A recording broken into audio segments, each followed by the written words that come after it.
Did his explosive interview defending himself against child sex abuse allegations do more harm than good? You're trying to kill me! You're killing me, man! Time's Up co-founder Amber Tamblyn hits the table to talk about where the movement needs to go next. Plus, Ricki Lake looks back on the wildest moments of the Ricki Lake Show. And her new documentary that claims medical marijuana is a wonder drug for children battling cancer. Let's fire up Hot Topics with Whoopi, Abby Huntsman, Joy Behar, Sunny Hostin, Meghan McCain, and Anna Navarro. Now, let's get things started.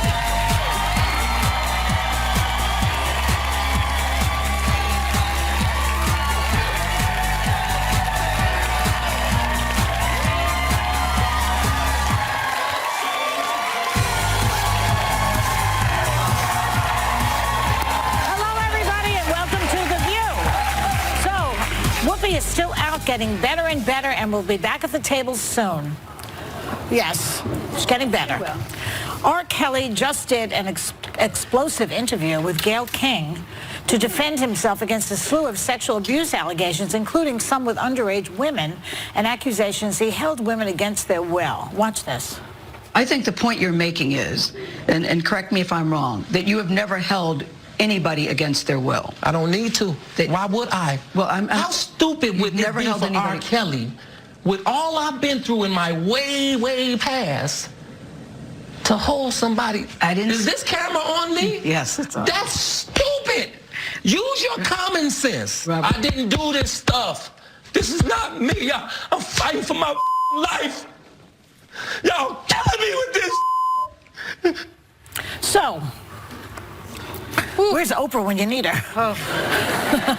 In this interview, is this interview going to change anybody's minds, or do you think he did harm to himself with this interview? I think it hurt him. But first of all, kudos to Gayle King. You mentioned Oprah, but what a good job she did, staying so composed. He was so angry. He's a great journalist. You're saying he was like kind of a bully in that, and she did not change her demeanor. And then a victim, if you notice. First he's a bully, then he's crying. It's very big. You know what I noticed? And every time he goes like this, there's, you know, he's punching. You can just imagine what a punch from that man would feel like. Ooh, you know what got me though is what I found with people that lie, they oftentimes punt the blame on anything but themselves. So any question that, and Gayle asked him a lot of great ones, it was either the parents' fault, it was the fact that other men have far more women than he does. I mean, the list went on and on and on. It was never him taking the blame for anything or the fact that he did anything wrong in this. Well, all I kept on thinking was, where is his lawyer? And how could his lawyer allow him to do this? I mean, it was just so shocking. You know, lawyers typically in a courtroom never let a defendant testify, you know, because you have the right not to testify against yourself. And that old adage that anything you say can and will be held against you in a court of law, that really is true. I mean, people remember that when Bill Cosby took the deposition, it was held against him in a court of law, and he's now in prison. Does everybody remember the Jerry Sandusky case when Bob Costas gave that interview, and Jerry Sandusky was asked, do you like underage boys? And he was like, I like to be around young people. I mean, that showed up at his trial, and that's all I kept on thinking. It's like, if women get up there, and he has 10 counts of sex abuse against him, if women get up there and testify that he was controlling, that he was angry, that he was aggressive, the prosecutors are going to just put that tape in and say Exhibit A. But, you know, it just that's what was shocking. Either he went rogue against an attorney's advice, or his attorney should be disbarred. I remember, Sonny, that he's been to trial before. Remember that he's had allegations like this before in 2008, and he was able to charm his way and spin his way. He said and get the sympathy on his side before and beat the case. So, you know, I think he's doing this interview because he thinks he can do that again. But this is a very different time.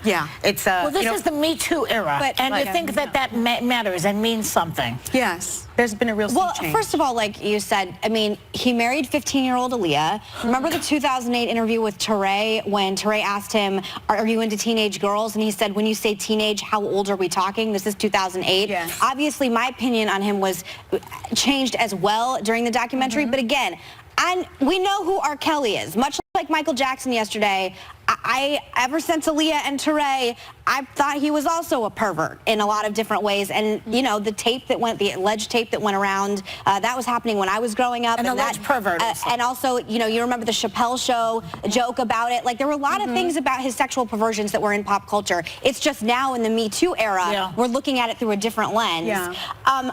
Again, kudos to Gayle King. I mean, I love her anyway, but he was up physically in her space, trying to intimidate her physically as well as yelling. I know. I mean, I can't imagine being in that kind of situation. You guys know me. I mean, I probably wouldn't have handled it as She was composed. thoroughly unbothered. Yes. Right? She was Well, unbothered. she seems unbothered. That doesn't mean she was. But you know what? Because you are both lawyers, and so you look at the facts. I'm a very emotional person. I respond based off of emotions and feelings. And if he was hoping to get any sort of sympathy from this interview, I think it did the exact opposite of what he was maybe wanting, because I left there thinking that this guy, first of all, didn't come across well.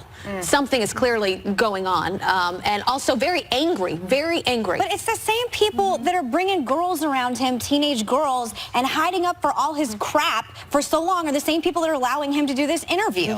So all the enablers around him. So of course they're like, oh, maybe he'll look good. There's a thing about him being famous, which we talked about yesterday with Michael. It's the fame part. You know, a lot of these so-called perversion stories are about famous people. There was another part of the interview that struck me when Gayle asked him about his desire for younger women and being with one woman, more than one woman, and I think we have that clip. What kind of father, what kind of mother will sell their daughter to a man? Who did that? How come it was okay for me to see them until they wasn't getting no money from it? Why would you take your daughter, if I were going to take my daughter and she's 19 years old to a 49-year-old icon, whatever, celebrity, or R. Kelly concert, or whoever it is, I'm not going to put her on the stage. You're saying the parents handed their daughters, Azurel and Jocelyn, over to you? Is that what you're saying to us? Absolutely. So it was very clever, though. He uses the number 19 right in there. Like, they're bringing their daughters to me. They're 19-year-old daughters. And the parents are saying that that is not true. If anybody saw the documentary, the parents are saying that Azurel was 17. They have text messages that say that he was having sex with her when she was 17. And he says also in the interview that the two women are living with him and that they're both his girlfriends at the same time, and that she shouldn't, you know, judge him because he knows a lot of men that have many women at the same time. The documentary, and if you haven't, I urge you to, because I think there's so many lessons in that documentary about the enabling entourages. But one of the things that touched me deeply was the parents. The parents are chasing these women and trying to get a hold of these women and trying to rescue these women all around the country. They never gave up on their daughters. A lot of this is happening and has been brought to light because those parents had the courage to speak, because his ex-wife had the courage to speak and talk about the horrible things that he allegedly did to her. And so there's a lot of bravery, there's a lot of courage that has come, about in order to get us to where But you know, the place he is common now. theme in all of these is what you brought up, Joy, is fame. And fame has this ability to sort of blindside people and make them think it's okay because it's Michael Jackson. You know, if it was some random older age man, you would never let your child sleep in a bed with him, right? But because they are who they are. Remember the case of Jeffrey Epstein with the 80 underage girls? He wasn't famous. He was just very wealthy with a bunch of enablers. Well, first of all, it's I think it's the highest streamed and watched documentary on Lifetime of all time. But what bothers me is he sold out a concert after the documentary aired. So there's still people going to his concert, buying his music, and we have to fight back with our pocketbook. As you always say, stop going to this man's concerts, stop supporting someone who has a sex trafficking ring, which is what I believe after that documentary in his house. Allegedly, my producer, I hear you, but I'm sorry if I believe that. I believe that from the documentary that he is a disgusting person. You have a legal note now. I do. Because of me, I'm sorry. Chicago prosecutors have charged Kelly with 10 counts of aggravated criminal sexual abuse. 3 of the 4 alleged victims were underage when the suspected crimes are said to have happened. Kelly has denied the allegations and has pleaded not guilty. I also want to say that the evidence they say they have is DNA evidence. They say they have the victim's testimony, and they also say they have some of the crimes on video. That's a very strong case. Ever just go, yeah, I did it, I'm guilty? No, they all deny. No, right. Okay, coming up, do people believe Michael Cohen over Trump?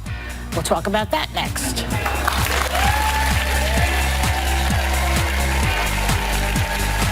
Congress again today. And a new Quinnipiac poll, which is a very respected poll, found that more voters believe Cohen than Trump. So you have 50% believe Cohen, 35% believe Trump, and 15% what? Are in a vegetative state? Where are those? Where is that 15%? But I mean, they're all last name Trump. Yeah. So they're both liars. Right. One is a redemptive liar, Cohen. The other one is an unabashed liar who has it in his DNA at this point. Trump, he's incapable of telling the truth. So it's a low bar between the two, you're saying? Yeah, but I believe that Cohen was telling the truth. I believed him. Didn't you believe him? Did anybody not believe him? But here's look, they're both liars, and neither of them are, the most particularly ethical human beings. But Cohen has already been caught lying. Yeah. In fact, he's going to jail for lying. So if he lies more, he's got something to pay for. He's got something to lose from lying at this point. Whereas Trump does not. Right? Yeah. Trump has gotten away with lying since he was born. Yes. The man has lied over 5,000 times as president. He lied about bone spurs. He lied about his records. He lies about his net worth. He cheats at golf. The man is physically incapable of telling the truth. He lies to his wife. I mean, I liked it how the Republicans were saying, you're a liar to Michael Cohen. Well, he was lying for the liar. Yeah. So didn't they ever put those two things together? He lied about a lot more than, he worked for many other people than just Trump, and some of the things he was charged for weren't even Trump-related. Another part of this poll that I found interesting, though, was among the same people that they talked to that believe Cohen over Trump, nearly 60% don't think that they believe the president should not be impeached. Yeah. Which I found to be an interesting dynamic. A lot of Democrats agree with that. But I think it's something that Democrats should look to. We talked about this yesterday. If their focus is to get him impeached, I think there are a lot of Americans, not even those that support Trump, that will see through that. If they have a specific target they want to focus on and they think that he really did something illegal, then zone in on that. But if your main goal as a House Democrat is to get him impeached, I really don't think that's a winning strategy. And that poll highlights that more than anything. A lot of Democrats agree with you. Nancy Pelosi agrees with that. Well, I certainly think that Michael Cohen must have been telling the truth, because if he testifies under oath and perjures himself, then every time he lies, he could get another 5 years in prison. Right. And you can test the lie because it's under oath, and you can just test what he's saying under oath against things he said before under oath. So I'm actually surprised that more than 64% don't believe him, because it just it wouldn't make sense for him to lie. It actually doesn't make sense to me that Trump keeps on lying. 35% believe that Trump 50% believe Cohen. Only 50%? 50%. I thought you said 64%. No. Yeah. He's got a bad reputation, though. I mean, for a good reason. It's not like he's a hero. It doesn't make much sense. But then, if he had a bad reputation, then why would President Trump hire him and believe him? I thought President Trump hired all the best people. Because he needed somebody to fix the bad things that he was doing. Yeah. And pay somebody wrote on Facebook, Trump is so unlucky. He's surrounded by criminals. Yeah. What a coincidence. Hires all those people. Okay. Are we taking a break? We're taking a break? Oh. Okay. Coming up, what made Colton the Bachelor leap over a fence on this week's episode? We're talking about that next.